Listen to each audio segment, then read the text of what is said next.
Alrighty, water quality in Langley. I hope everyone loves the title of our presentation. We do have some relatively gross water in Langley. Don't drink the water, at least not the stream water. We have some really great well water, but the streams, not so much. So we have been sampling for the year. We go out every 3 months and do some sampling, and we just wanted to give some update on the results we've been getting for coliforms in Langley. There we go. So for anyone that doesn't know LEPS, Langley Environmental Park and Society, our mission is to protect and restore the natural environment through education, cooperation, and action. We have a few core programs that we try to work with. As Amanda mentioned, she's our agriculture stewardship coordinator, and I'm the watershed stewardship coordinator. So our project. We have funding through a few different sources. The final slide, as usual, has all of the information about our funders, but we have about 800 kilometers of salmon-bearing streams in Langley, and we do want to try and figure out a way to protect them because those salmon-bearing streams run through a lot of farms as well as some of the urban areas in Langley, such as Walnut Grove and the Salmon River Uplands and Aldergrove. But most of this project is concerning the rural areas of Langley. So we are connected through our creeks with Abbotsford through a few streams and Surrey because Nickameckle runs through Langley and then off through Surrey as well as the Little Campbell, which flows all the way down into White Rock. And then we're also connected to Washington State. This program started out a few years ago because of concerns of high coliform levels heading down into the US through Bertrand Creek, Fish Trap Creek, and Pepin Brook. These are all streams that are down in southeast Langley, southwest Abbotsford. We have 30 different sampling locations. They're mostly in Langley, but we do have a couple on Nathan Creek, just over in Abbotsford. So, what kinds of stuff is in our water? So we have a lot of runoff from a lot of farms, greenhouses, and in the rural areas, but in the urban areas, we get a lot of fun stuff, as well as some of the industrial communities out here in Langley that are sending some fairly interesting things into the creeks. We have a lot of excess nutrients that are heading to the creeks. These are due to fertilizers or pesticides that are added to our yards, some farm fields as well, when manure isn't spread properly. Sediment when it gets, when you don't have, riparian vegetation on a stream or anything, sediment heads downstream and causes turbid water, and that can have quite a few issues to our wildlife as well. There's chemicals from cars.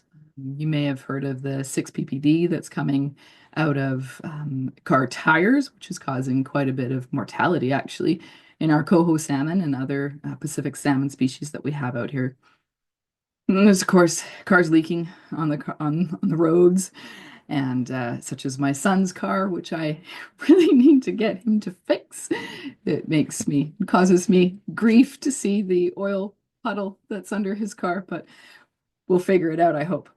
One thing of interest, though, as well is salt. I actually won't be covering salt today, but the Yorkson Watershed Enhancement Society up in Walnut Grove and Willoughby, they're looking at salt due to like this time of year during the ice times to try and control the ice on the roads. And salt has been found to actually impact the very early stages of our salmon, which is the exact time that the salt is put on the roads when we have our little salmon and their little eggs and alevins. So anything that isn't rainwater is basically, it shouldn't be in our creeks. But coliforms is the one thing that we do want to talk about. Coliforms is the one thing that we've been sampling and analyzing, though at the 30 different sites that we do visit, we have been taking some other samples or other parameters, checking other parameters, and we actually haven't been finding anything that's really high or of interest. And actually, somebody did do a test on the 6-PPD in some of the the Salmon River with the Kwantlen Land Guardians, and they actually found that the results weren't all that interesting at all. So coliforms, these are associated with any decomposing organic matter. That can be organic green waste and, of course, animal waste. And human waste is included in animal waste in there, especially with when it comes to septic systems. And pet waste is included as animal waste too. I know sometimes we think that they are little human beings, but they're, of course, little animals as well. And our samples, our apologies, our samples are tested for total coliforms, fecal coliforms, and then E. coli. E. coli is the one that you'll hear about in the news if it pops up in hamburgers that aren't cooked properly, that people end up potentially dying from, but hopefully not. So the fecal coliform bacteria, these are associated with intestines of warm-blooded animals. It enters the creeks because of overland flow, and which carries the stuff into our streams if it doesn't get filtered out. But it can also impact our groundwater too. If a well isn't situated in the right place with proper setbacks from manure piles and that type of thing, then groundwater can also become contaminated, unfortunately. So the sources are, of course, wildlife. And we always get the question, well, animals are always pooping in the woods anyway, so why should we be worried about coliforms? But wildlife are generally not concentrated in the same way that all of our livestock and us humans are. Um, However, we do have one small exception in Bertrand Creek, actually, in South Aldergrove.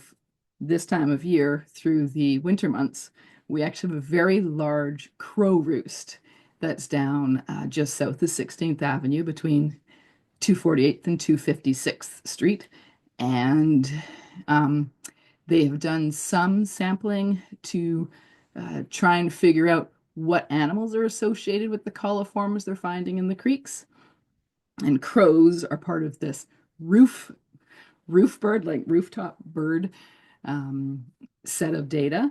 And right downstream of this really giant crow roost on Bertrand Creek, we had a very high result for roof bird. So sometimes that wildlife does concentrate and can cause some issues. So unmanaged manure, which is on the farms, but there's also improperly handled manure, is people will sometimes take manure that hasn't been composted, or they will spread it the wrong time of year. So we have to be concerned about anyone that's taking manure onto their property. Discarded pet waste, of course, if people aren't picking up, and septic systems that aren't being pumped out properly can be a problem. So the problem is, why would we be really concerned about coliforms, since we, of course, don't drink the water, but we do need to make sure livestock aren't drinking the water. We have to be concerned about wildlife that are drinking the water. And then the big concern here, and actually why Washington State was concerned about the coliforms in Bertrand Creek, which flow to the Nooksack River, is when you have a high level of coliforms and a shellfish industry, the shellfish can't be harvested, so the industry ends up failing. And the mouth of the Semiahmoo, as well as the mouth of the Nooksack, or sorry, the Semiahmoo First Nations at the mouth of Little Campbell and the Lummi First Nations at the mouth of the Nooksack River, have also lost their traditional shellfish harvest. So it's impacting us on the community on that level as well. Oops, went too far. Sorry. There we go. It's a little bit of whirlwind there. So water quality sampling, we're taking a sample every 3 months from about 15 or 16 different sites usually. And we have sites on the Salmon River, West Creek and Nathan Creek, which all flow into the Fraser, the Nikamekel River, which flows out to Boundary Bay, the Little Campbell River, which flows to the Semiahmoo Bay, which joins Boundary Bay, and then Bertrand Creek, which flows down to Bellingham Bay down in the States. All of our results are shared on the LEPS website, And if we do find areas that have really high levels of coliforms, we are trying to go in and do some more sampling just to see if we can figure out where the coliforms might be coming from. This does become difficult though, because most of our testing sites are places that we can access easily, which are on the sides of roads. So if we can't get to a spot or somewhere where there might have been a hot spot, if there's no other road crossings, it's very difficult to sample. So this is our map from our atlas or our little atlas from our website that shows all of the issues. So drinking water, of course, you don't want any coliforms in them or E. coli. And if you have livestock that are going to be closely confined, you also don't want any coliforms. But depending on how much water treatment you have for the animals, you could have up to 100 CFU, which is coliform forming units per 100 milliliters. And then if you have unconfined livestock, you can have up to 200. So, oh, and then apologies. And then irrigation for crops that we eat raw, it has to be less than 77. So what we've done on our map is any of the green fish you see on the map is where we sampled for coliforms, and it's less than 77. And a yellow fish is between 77 and 200 coliforms. And greater than 200 is of course, the cute little red fish. Gray fish are spots where we didn't do coliform sampling in the last run. These are the results from our run that we did in November. So the results, everyone's here for this. So it doesn't look really exciting on this slide. Basically, if you have over 1,000 coliforms or CFU per 100 milliliters, if you have over 1,000, it's completely disgusting, and you can't even have that irrigating fields that livestock might be attending, even if they're not eating in there. So what we did was we changed our slides up a little bit, and we made our slides up to 1,000, just because over 1,000 it just doesn't matter anymore. You can see though, in May we had one result which was well over 30,000 CFU per 100 milliliter, and again, other results that are just way too much. It's just astronomical, over 9,000 in November at the same site. So the results slightly skewed. Anything over 1,000 is just gross. So just you can imagine how long these lines are. But you can see the line, the red line is our sort of limit for unconfined livestock. And again, 77 is irrigating for crops. I would like to note that you can't actually use stream water to irrigate your crops unless you have a water license. There are many water licenses, and there's some streams such as the Little Campbell which are completely oversubscribed for water licenses, but you actually can't, unless you have a water license, worry about the 77. So results are crazy. We're not taking questions now, but we will take questions at the end, and I can certainly come back to this slide to show you. You may notice, though, February, which would be a rather wet time of year, as our lovely precipitation that is still sitting around on my front lawn is showing us, and November, which would also be a fairly wet time of year, the coliform levels are lower. May and August, they're definitely higher. August, I've put a cute little asterisk on there. We're going to get to August in a little bit later on, because it's a little bit of a special circumstance with August. But you can see that we definitely need to be concerned about coliforms in our streams and for the wildlife that are drinking this, and as well as people that might have livestock that have access to creeks. Because of course, these coliforms at these levels are certainly bringing potential pathogens and diseases downstream. So the coliform levels, as I mentioned, are generally lower in the winter months, but it's mostly because there's more water. It's just a lot more precipitation means more dilution. When you're sampling for, however many coliforms are per 100 milliliters, it's just that concentration in the water. You don't actually know how many coliforms are So it's about the same amount of coliforms, just more water. So it just seems better. You could actually have even more coliforms in that volume of water. And while an individual landowner might not be too concerned, they just see that in the winter months it has less coliforms. It's actually bringing a lot more coliforms out and into the ocean further downstream. So that would be what's called loading. So we're loading a lot more coliforms into the stream, even though on the individual property it seems okay. So the coliforms are also, a lot of the sources are also increasing in the wintertime because if you've got any uncovered manure piles or if somebody is spreading manure when they shouldn't be, you shouldn't spread any manure from November, December, and January. And then on the shoulder sides of those, October and yes, October and then February and March, you should only spread at uh, there's a self assessment to be able to figure out whether or not you could spread at that time of year. Of course, based on the amount of risk that you might be taking for the risk that you might be taking because it might rain and take all of that manure with you with it. Septic systems can start backing up. There's a lot more livestock that are usually in more contained areas because, the big field in the back is flooded. So now we have to keep everybody here up by the barn. So it can end up leading to more issues. And then we've got the high coliforms in the summer, which are generally due to having low water. This lovely photo here, the gray globular algae that you can find in some streams in the summertime, is generally an indicator that you have high coliforms in the system. We do need to try and keep our livestock safe, so we definitely recommend some fencing. And of course, irrigating your crops, as I mentioned before, if people are using the stream water, you need that to be a lot lower than 77, and you need a license. So, August.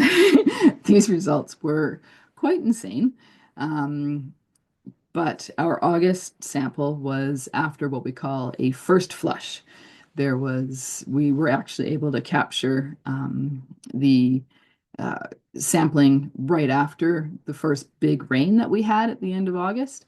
And what that ends up doing, if you haven't heard of first flush is when you get that first big rainstorm and it takes everything that's just been sitting on the ground and just flood streams with a lot of really disgusting stuff. Usually we're talking about first flush when it comes to our urban areas. So any of the oil that's been leaking on the car for the entire summer, antifreeze that's been leaking that for the entire summer, all of the tire runoff or the tire debris that's ended up on the roads, any of the excess fertilizers that have been on the lawn, all of that hits the streams all at once.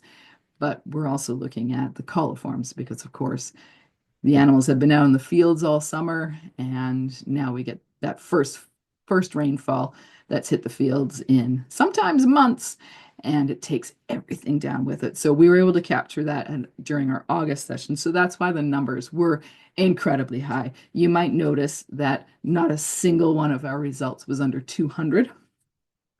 And it's really, really important to make sure that those manure piles are covered for when this first flush does come. And we need to, one of the things people can do is composting manure. But a really big one is pasture management. So over the summertime, making sure that pastures are properly maintained. You did spread your composted manure at the right time. You did a soil sample to make sure that your pasture was getting what it actually needed. A really good pasture can help with more infiltration of the stuff that's running off and ensure that anything that does end up in the stream has been well filtered through a lovely, hopefully vegetated buffer along the side. Like when you put up your fence to try and keep your animals safe, why not plant that area? keep that helps keep more of the stuff from ending up in the creek. Another big thing is making sure during the summer you fix all the gutters or put in a rain barrel, collect all that water. So beyond the farm, so we're just talking about what you can be doing on your farm trying to keep your own livestock safe, making sure everybody's safe there, trying to make sure that we're not ending up with too much stuff floating downstream because this water just keeps on going downstream. If your animals were sick and they were in the water or contributed anything to the water, you're going to get your neighbor's animals sick, and then it just keeps on going downstream. And eventually this all ends up in the ocean where it ends up concentrating in the shellfish, as I mentioned, shutting down the shellfish harvest industry, and possibly more heartbreaking, shutting down the traditional shellfish harvest by the First Nations groups that are in the areas. And the other issue is down in the bays due to ocean currents. One of the reasons why we are so concerned about these bays is the ocean currents are keeping those coliforms and poor water quality in those bays and somewhat trapped so that the shellfish aren't able to they're filter feeders, so they suck all this stuff up and they concentrate it inside of them, and so they're not able to flush any of that stuff out. So as I mentioned before, where we're connected to the Fraser River Delta. Salmon River, West Creek, and Nathan Creek all flow into the Fraser and out into the Delta there. Boundary Bay is connected through the Little Campbell and the Nikomekel, and Bellingham Bay, way down there in the south. It's pretty amazing that we're impacting American fish and shellfish, but we are. So down the south with the Nooksack River. So we're chatting about what we can do to reduce coliforms, because that's kind of the point of all this, is we try and drag people into these fabulous webinars, tempting them with such cool stuff like data about water quality, just to try and ask people to please fence your streams, plant this edge of your streams, cover your piles, and maintain your fields well. As I mentioned before, test your soil, find out what pastures need to make sure that your pasture is going to be working at its best, and install any gutters. Beyond that, we have lots of free stuff going on. Amanda would love to come out to any farms around Langley. So if you guys know anyone else, or you've just happened to have a buddy, if you don't have a farm yourself, Amanda's happy to come out. We've got free confidential on-site consultations that she can do. Anyone that lets us come out to their property for her to check out. We have free tarps to cover up those manure piles. Nice big tarps too. These are huge. And we also have free plants if you want to plant stream sides. Because we have so many plants, even if you don't actually have a stream on your property, we're happy to help get a couple plants onto like a hedgerow or something like that where maybe your property is flowing off of into your neighbors. We're doing lots of community events. We're doing the webinars. We have lots of webinars we've already done on YouTube. I definitely recommend you check them out. Some really fun ones, and social media. And the on-site consultations is to provide support for anybody and give some ideas of what could be done to help improve water quality. And we have lots of... My co-host has asked me to start my video. Okay, that's strange. And we have lots of different free resources that we can hand out as well. So that's the end. These are our lovely funders, the Government of Canada, through a few different programs. We're really excited that we're going to be working with the Kwantlen First Nations through the Kwantlen Land Guardians to do a whole bunch of extra sampling on the Salmon River with them. That's very, very cool. And that's through the Aquatic Habitat Restoration Fund, and then Habitat Conservation Trust Fund. And then we have a fabulous partner in Arusha that has been doing water sampling in the Little Campbell. Any questions? Yeah, no, I leave it open to you, Lisa. Thank you for that wonderful presentation. It's a presentation that we've been waiting for a while, and it's kind of a treat for us to see it. So the chat is open, or if you just want to have your hand up or ask Lisa some questions, please go ahead. Thank you so much. Lisa, do you want to stop recording, or do you want to include the questions within? We can, if we get some cool questions, we might as well keep them in there. Okay, great. Go right on ahead. Thank you so much. Questions, anyone? I think we covered it all. Fabulous. Hello, can Hi, you hear me? Lionel. Hey, Yep. Lisa. I was trying to put my hand up, but I don't see the little icon for the hands up. So I'm just talking. No Okay, worries.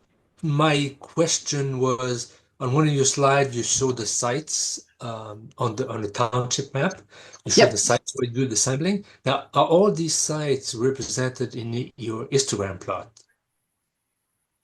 Are the sites represented in which?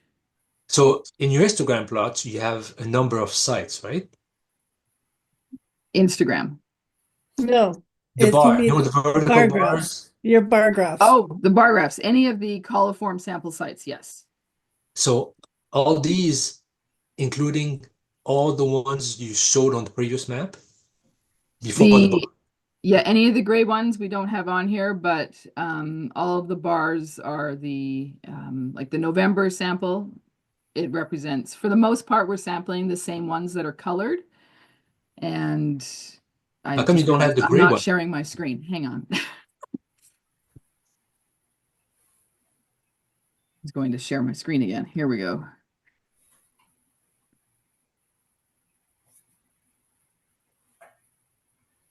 Okay. I was like looking at my screen and pointing at my screen. Not useful. Definitely not useful. This one here? Yeah, right. So there you have a lot of sites, and it seems Yes. to me the number of bars is less than the number of sites, right? It this may be there may be a couple sites that aren't represented on the bars. My apologies because we have some sites that we haven't sampled more than once. These are all the sites that we had two coliform samples at or Okay, more. Some of them are four. Yep. okay, okay. And So go ahead. go ahead. Okay. My other question is on the map, I see a site that has a red fish right next to the one that has a gray fish on the right of the map. Up here. Yeah, how can that be? It'll just be one spot that's just slightly downstream. What I will actually do is stop sharing this screen. I will share my the website because then we can zoom in.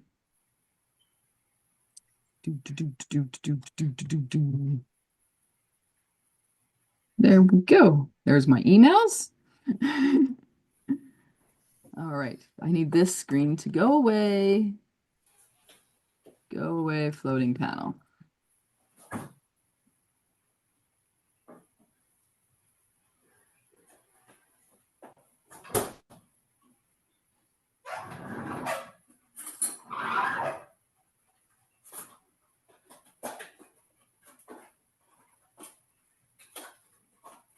So the site you were looking at with the gray? Okay, so yeah, so now on this map, they Yep. look apart, more Yep. apart than on the other map. Mm. Okay, so why is one so red and the other one just gray? So one is Uh, good and terrible. the gray is one that we didn't end up sampling at that time. Okay, So but we most of the sites that are gray are sites that weren't too bad. They were either a small tributary that didn't have a lot of coliforms upstream of it, or in this case, it's Nathan Creek, and there's the large tributary that's coming in just over here from the east. It seems to have fairly okay water quality, whereas the one that was coming up from the south was pretty poor. But when you ended up with that much water at the site at 50 where 56 turns north, there was just so much water. The water it was being diluted, and we weren't ending up with any significant results. okay. Can I keep asking, or are there people that want to ask questions? Not this time.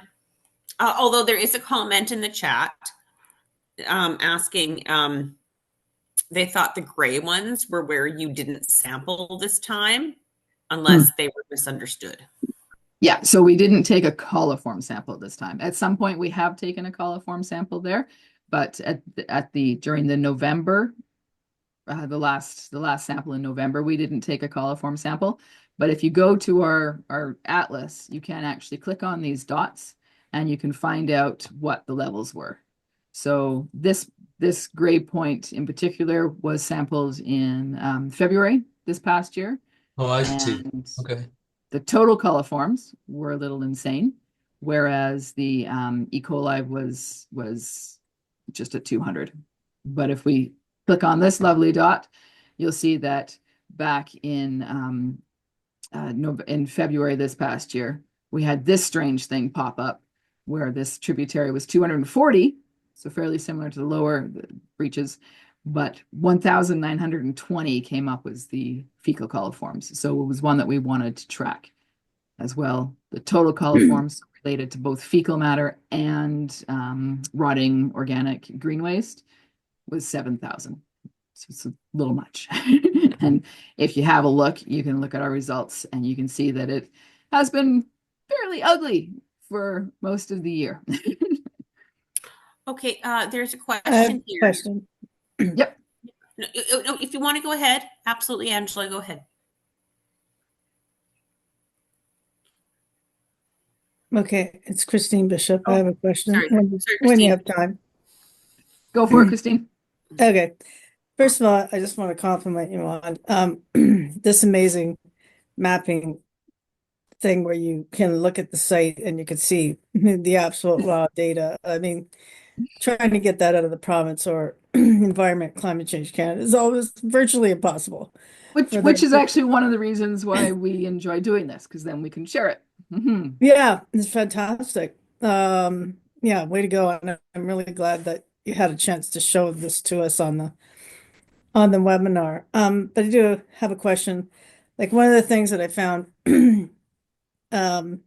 difficult in the bar graphs was just, the x-axis you had like codes for individual sites, and Yes. I'm guessing some of the ones that I could see there seemed like the highest numbers were on around Bertrand Creek. Yes. And I'm just wondering, is that because, I mean, like, why do you think that is? Is it that there's just a lot more livestock um, sites, farms on that particular creek compared to some other locations? And yeah, I guess that's my first question. Yeah, we aren't sure. We've been because not only have we been tracking Bertrand Creek, we did have funding in the past to look at Pepin Brook and Fish Trap Creek, and we just recently started. I think one of our new samples is on Cave Creek as well, and there is just something going on there that is really high in coliforms. I don't know if it's due to the substrate. I don't know if we have more clay, so we have more runoff, or we just have more people that are not following rules. Bertrand did Environment Canada, not Environment Canada, sorry, know that the province had did a study a little while ago to look at that area because of this Nooksack River Washington State connection. And they ended up finding a lot of composting facilities that were unlicensed that were operating and inputting a lot of coliforms into the system. There's also a lot of mushroom farms in the area, and we're finding mushroom farms are also a little bit of an issue. That's one of the reasons we believe that Nathan Creek has been so high as well as mushrooms. It's not, is it not the mushrooms? It's the fact that they use a lot of manure to grow the mushrooms. Is that or Sorry, yeah, no, you're right. It's not the mushrooms. It's actually, it seems to be the handling of the goody water after. So after the mushrooms have grown and they're getting rid of everything, cleaning it all out, that goody water, which is supposed to be pumped out and taken away for water treatment, is being released into the creek. Okay. Yeah, so you've got here, and here's my second question on that is if there were leaking septic systems into these creeks, how do you know? Like I guess that you detect like a high hit and you say, well, we ruled everything else out. There might be a septic system situation here. Is that how it goes? That's the usual way. Yes, definitely. But as I mentioned earlier about the roof birds, so when the Yeah. province did their study and they followed the eDNA to find out what coliforms were associated with what thing, they also included humans in Okay. that. And that is another, like, we haven't done it again since to be able to track and figure out some of these areas where we're having these high hits. It could be something that we could do. Takes a little bit more funding, obviously, but they did find quite a few spots where human waste was one of the issues.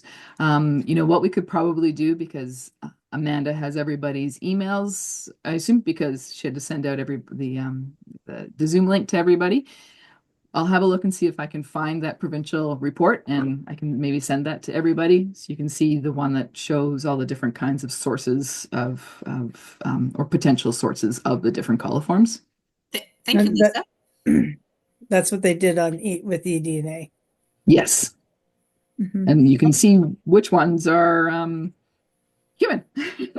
I know. And And Angela, uh, I hope I'll that move on. Sorry, I won't monopolize it. I have some more questions, but we'll move on. Thanks. oh no, I know. I just want to just address still like one thing that's in the chat is that yeah, I think you did cover Angela's question about what coliforms beside Oh, yes. Okay. so So yes. Yeah, yeah, you coliforms. Yeah, coliforms are any kind of are certain kinds of bacteria, not any kind, certain kinds of bacteria that are associated with the rotting food or animal waste or green waste. So there's just these certain different kind of kinds of them. And then E. coli is one type of coliform that you can sample for. And it's the one that we sample for simply because it's one that people kind of understand, because it's one that we have to uh, make sure is not in our food, is not anywhere, because we know that it can cause fatalities if humans eat it.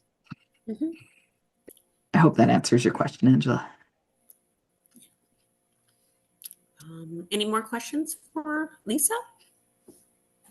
Yes, I have another one. Go Um, for it, Lionel. okay. How were the sites where you sampled selected?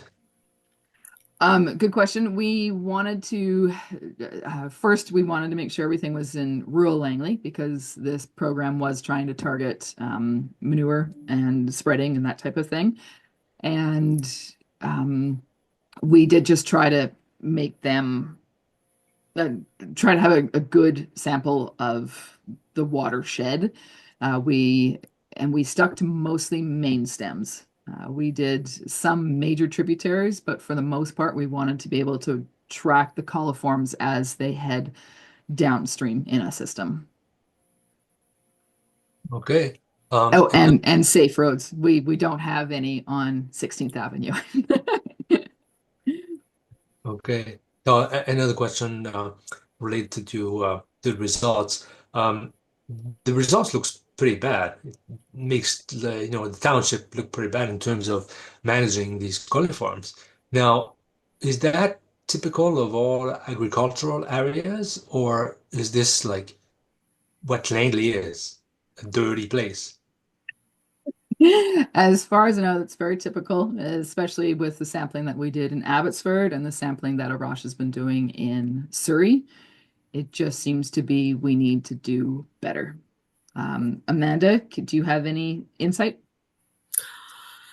Well, yes, I think that a lot of our outreach programs probably would help, but I keep going, I keep thinking through your presentation, Lisa, is are our quality of results shared with the Township of Langley?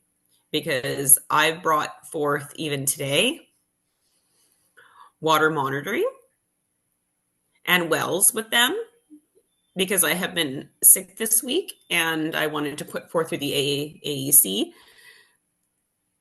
some some forwards from the AVS, and that's on the AVS. So how much is this shared with the Township of Langley? because it's on their docket. It's just whether or not they do it.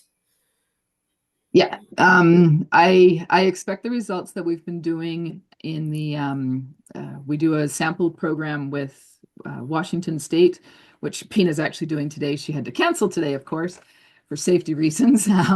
But we have been doing the what is it called? 5 by 30, I think 5 and 30 sampling. 5:30. In along the tributaries that cross over into Washington. I believe the township is aware of those results, but that is only Bertrand and hopefully Abbotsford as well. But that is only Bertrand and Fish Trap and Pepin. But yeah, beyond that, the township would have to see our website, or if somebody's chatting with a counselor, we will let them know. But the thing is, it doesn't really matter if the township knows about all the results because the township doesn't get to make the decisions. This is the province that Province. Yeah. needs to know. And we do talk to the province, and we have been sharing our results with them and trying to get some action on different things. And it has worked. They have checked out some of the sites and they have found problems on some properties as well. Oh, It just takes a little more time. that's good. So could you clarify that last comment there, Lisa? So you pass this on to the province Mhm. and they look at it and and so they see the hot spots and they actually, do some investigation to Yeah. find out what's going on in that area. So that, which is great. But so that's what you're saying is they do, I wouldn't call it enforcement, but they do investigate. They have been trying to investigate them. It has been a little bit harder to get them moving on sites that aren't crossing the border. Um, they are fairly focused on the Bertrand sites, and we are working.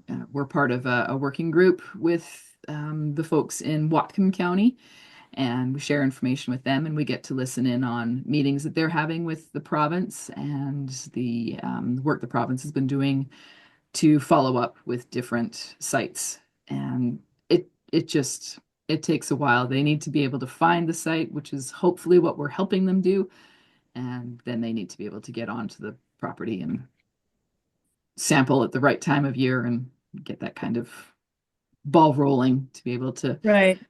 How checks many and years? balances with any government. You have to first issue the warning and then go back again and have funding to make sure you have staff that are available to do this, and then move on to whatever next step is to try and get everything working properly. So how many years have you been doing the sampling? So the sampling for most of Langley for the rural samples, we've only been doing this for a year now. And we're going out again next week to get our February sample for 2025. But prior to that, we were working on just Bertrand, Pepin, and Fish Trap for about 4 years before that. Okay. Yeah. Mhm. So, well, it's only been a year. Well, I guess you did some other sites ahead, yeah, for 4 years. Mhm. So, um, have you had any success with these sites having uptake of your offer to help with plants and buffer zones and things like that? I mean, one of the big issues with livestock is, for example, is just the cost of fencing. I realize that you're not doing that, but I think maybe, Habitat Stewardship Fund is the kind of thing that they like to do. Yep. We've actually it's really nice because we've been able to bring this program in along with Farmland Advantage right now, and we have been able to pay for these, or Farmland Advantage has been able to pay for like these $10,000 fences that have gone in. The focus there though has just been Bertrand Creek, but they've been moving now into the Nickameckle and other sites that we're able to bring. So it's been really wonderful to be able to mesh different projects together to get this done. And yes, right now we are doing so much planting in Bertrand and the Nickameckle. Alexandra is busy every day except right now. So now she's going to be even busier because she's not able to plant today. She won't be able to plant tomorrow. But it's we have been able with that extra partnership there to do a lot of work on Birch Creek and get a ton of plants in and fences. Can I ask one more quick question? Mhm. Well, my questions aren't quick, though. That's the problem. Anyway, on that, is there any opportunity to just monitor how successful the plants are in terms of their survival over time? And that sort of thing. Yeah. It's always good to know or report back, but it's always difficult to. But it's a discussion with the landowner, like, can we come back and check and see if the plants are still surviving? How are they doing over with the idea that this might be an ongoing program for 5 or 10 years or something like that. Yeah, usually 3 years is it, unfortunately. But yes, we have been able to get back to sites and check on the plants. And we do have one site that we actually had to go back into. Trees were planted maybe a little bit too big, and they did not enjoy the summertime. So we are Mm. finding more success with smaller plants and letting them get used to an area first. Yeah. But yeah, Okay. we've been able to Great. go back and Anyway. do some other upkeep, which has been great. Yeah. I mean, that's super valuable information Mhm. just to show the success of your program. And obviously, Absolutely. if water quality improves. Mhm. That could take a while, but that's great. Thank you. Christine, any other questions? Well, one question here is you Mhm. see your data are available on the website. Yep. You have a map there you can click, you can see a site and see what the sampling is. Now, are these data also available on the table? I can get you a table. Oh yeah. Okay, Yep. that'd be that'd be nice. Thank you. I, I can send that to you, Lionel. No worries. Thank you. Thank you. It'd be nice if we have it on the website though too, Lisa. Oh, like have the great big table available? Well, I Um, mean, something that it would be adaptable for the website, I would say. yeah, we can try to look into it. Yeah. Okay. Well, any other questions, folks, for my dear friend? I have a question. Yeah. Angela, you want the whole thing? Okie dokie.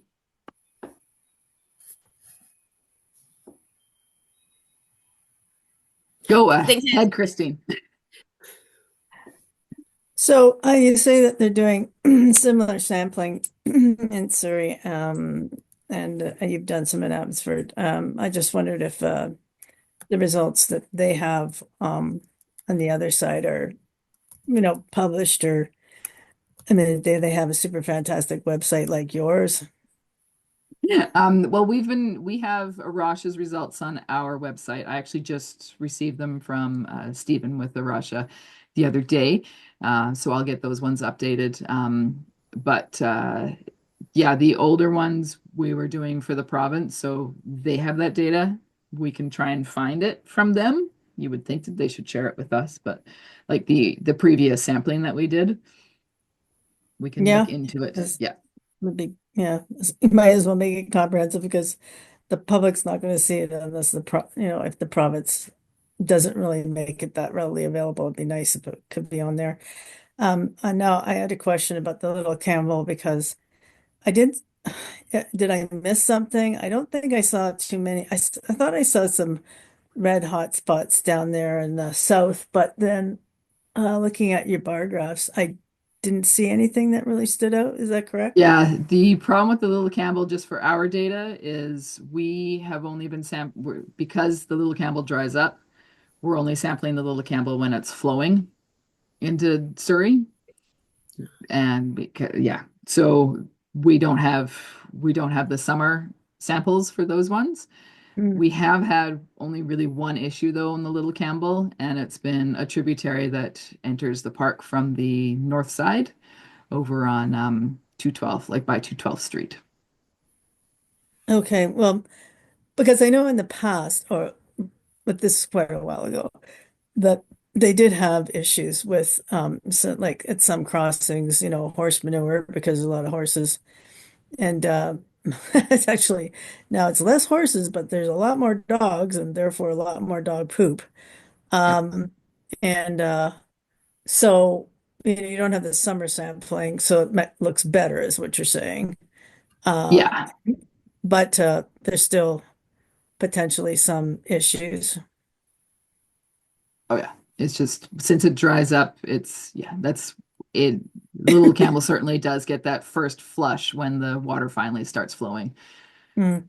Yeah. So I'm just wondering, one of the things that I don't see as a person who owns a dog, and I did see this when I've been hiking on the Nooksack on the American side, is they actually have signs up there telling people, do not like, please pick up after your dog because, there's going to be, it can cause coliform, you know, contamination in the river. Like they do have signages, and I feel like that's not a message that, um, is really promoted in the parks and that sort of thing here in Canada.